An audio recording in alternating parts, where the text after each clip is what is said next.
Creating man. Oh, what's it got? What do you mean, what's it got? Has it got, like, claws and fangs and shit? No, not really, no. Oh, has it got poison? No, no poison.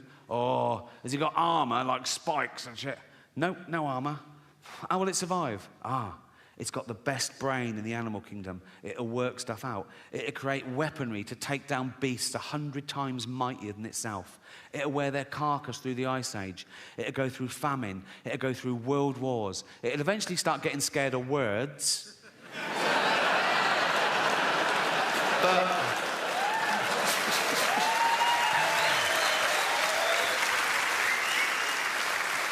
for 10,000 generations, it'll be top dog. Oh. What are they? His testicles. Oh. What are they for? He keeps everything in there. His seed, his DNA. What's DNA? It's like a blueprint for life. It determines what you're like, what sex you are. How many sexes are there? 2.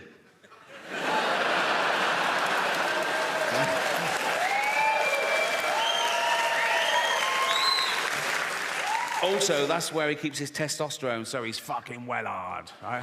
And if you take a finger and flick a testicle, he's fucked. He's absolutely fucked. He's thrown up, he's on the floor, he's out of the game, absolutely kippered. Why are you putting it on the outside? For a laugh, just for a laugh. You know, religious types, Americans. One bloke said to me, "Speak for yourself, dude, I ain't no ape." And I sent back, "Well, you are, because we're all apes." He went, "Nah, what's a gorilla ever done? We've walked on the moon." I sent back, "What do you mean we? You've done fuck all.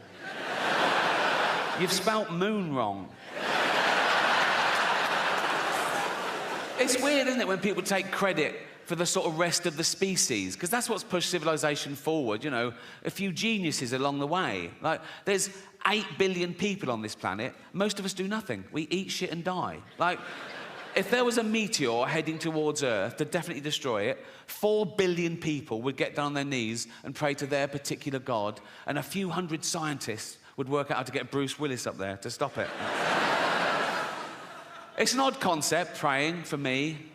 I can't work out how God decides. All those people praying at once for different things.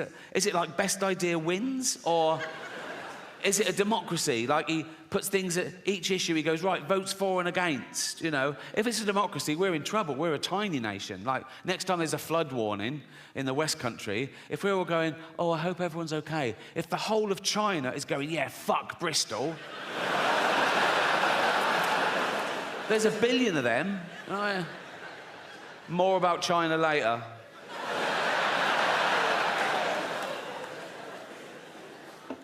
Yeah, I've always found praying quite strange. Like, if I bump into a friend or neighbour and I know they've got a little kid, and I go, "Oh, how's so-and-so?" And they go, "Oh, not good. He's in intensive care. We don't know if he's going to pull through, but I pray every night." What I do, as an experiment,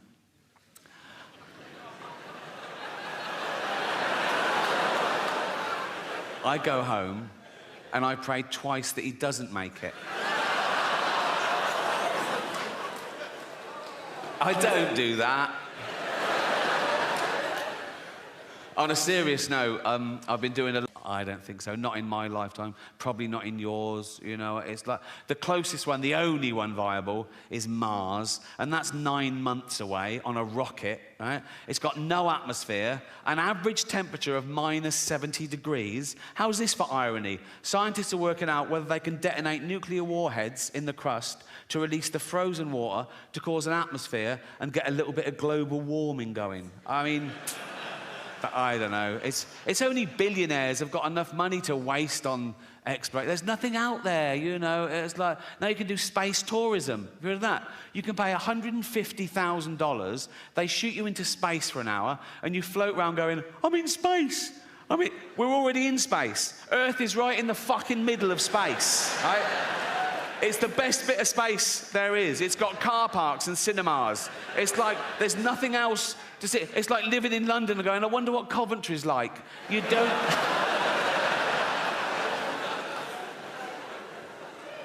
Our own stupidity, basically, because we are getting more stupid as a species, no doubt about that. You can now do a university degree course in Taylor Swift. How fucking low academically can you go? There's an institute in London called the School of Flower Arranging. I went past it, I couldn't believe it. School of Flower Arranging. I looked in, and there's people having lectures. Flower arranging. My mum used to pick flowers every day from the garden, cut flowers, put them in vases around the house. At no point did anyone come round and go, what unqualified cunt did these?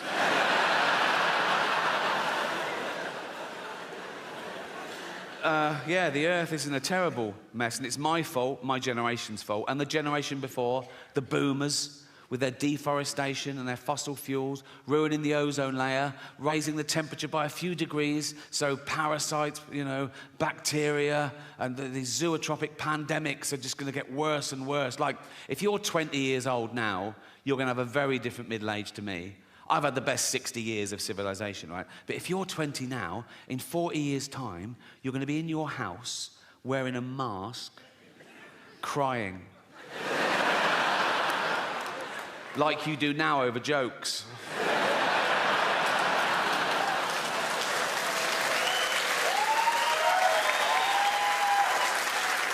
And I'm not going to be around to see that, but I am going to spend my entire fortune from now on private jets to make sure it definitely fucking happens. We're going to be the first generation that future generations are jealous of, right? Because we had it all, and we're using it all up. We're using up all the fresh water. We're using up all the fossil fuel, right? Usually you look back in history and you feel sorry for it. You go, oh, how did they live like that? Oh, how did they get around? No indoor toilets. I've got 9 toilets in my house. And sometimes I just run around flushing them for a laugh, like that. Just so that in 40 years' time, Greta Thunberg has to shit out of a window.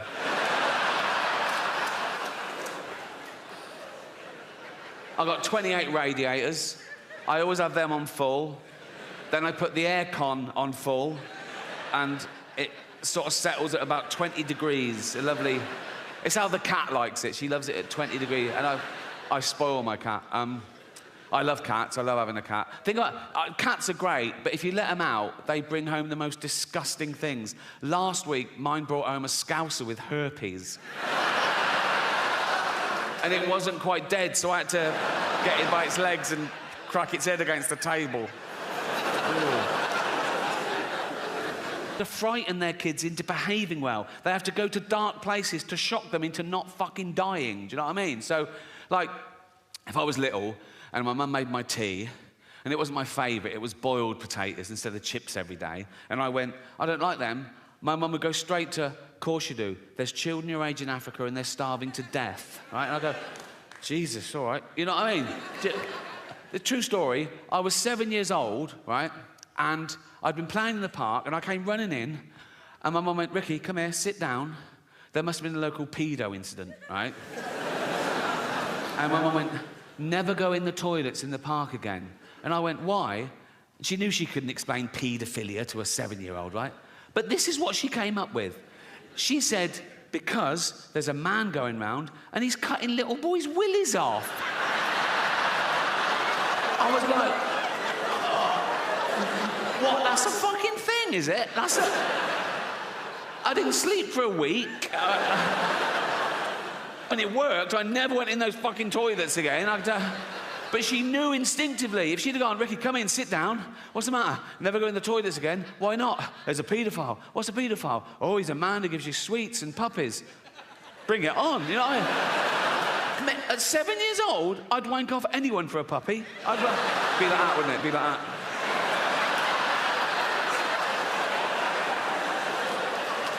Gonna get a puppy here. I'm getting a puppy. I'm getting a puppy. Gonna get a puppy here. Oh, fucking hell. Oh, I cannot do it left-handed at all. Fucking hell, come on. Have you been drinking? Oh, Jesus Christ. Come on. Fucking hell. Oh.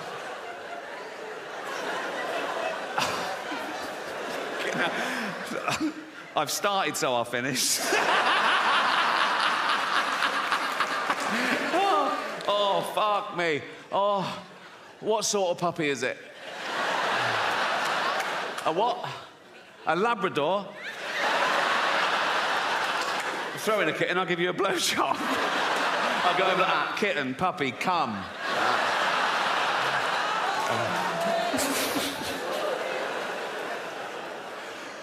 Oh, I miss the local pedo. Don't you? There was always one, wasn't there?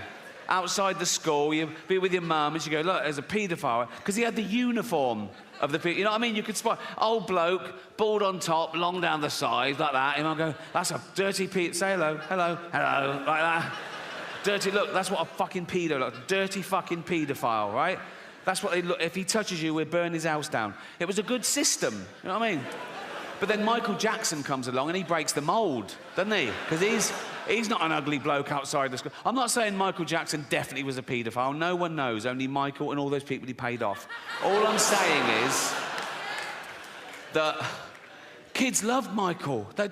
Kids loved Michael just to look at him, like a little Disney cartoon, wasn't he? And then his voice, hello, you know, that...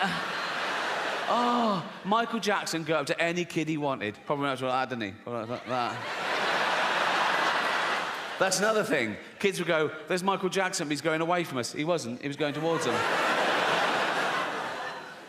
But people don't care, because he's so good. Right? He's so good. He's so popular as well. I think if he'd have lived to stand trial, he'd have beaten the rap, because everyone loves him. And he'd be so vulnerable in court as well, wouldn't he? He'd be there like that, and the judge would go, Michael, did you fiddle all those kids? And he'd go, hee. Judge would go, Case it, get out of here, you scam. Go on. Evolving for 3.5 billion years. Everything that exists at the moment all came from the same little blob of organic matter 3.5 billion years ago. That's why it annoys me when people say, oh yeah, humans, we're the most evolved. We're not the most evolved. We're no more evolved than the slug or the snail. People go, oh, come on, look at them. Yeah, they got it right early doors. Nature keeps testing them. Do you want eyes? No. Not really. No. I have noticed one thing about the slug and the snail. Let's not split hairs, let's be honest. The snail is basically a slug with a shell on it, isn't it, right? But if you pull the shell off the snail, it starts giving it all, oh, I'm dying. And the slug is like, welcome to the real world, cunt. You know, so yeah, we've been around for about 300,000 years, and for most of that time, we had the same life expectancy as every other wild ape, 35, 40, if you're lucky. You're born, you grow, you mate, you're playing with your kids, you get a cut, you go, oh, what's that, dead? Right? But now with antibiotics and medicine, we've pushed that forward. A child born today can expect to live to about 100. And scientists said soon that'll be 120. And science also said that in the near future, there's no reason, with proper care and attention, that human beings won't regularly live to 150 years old, which is amazing until you remember that we get a set number of brain cells, right, which we only lose. You can't get them back. So in the future, there's going to be 15 billion people on the planet, you know. Half of them are going to be over 100, and they're all going to have Alzheimer's. It's going to be like Dawn of the Dead. It's going to be fucking horrible. You know? My auntie died of Alzheimer's. I don't know how you die of Alzheimer's. She forgot to live, right? And for the last couple of years, she was in her home, and my cousin, her only kid, used to visit her like once a week, and it got more and more depressing because soon she didn't recognize him, and then she didn't know who she was, or, you know, and then she died. And at the funeral, we were sort of reminiscing about the good days, some of the funny, absent-minded things she said and did, and we realized, oh, probably that was the beginning of the disease before it was diagnosed. And this is a true story. Once, my cousin went home from work, and he went in, and she went, your tea's in the oven. I've had mine already. He went, oh, cheers, Mum. And it was like a fish pie, right? He ate the fish pie, and he went, oh, God. And he ran upstairs, vomited, went back down and went, Mum, the fish is off. I've just been really sick. And she said, yeah, it made me really sick.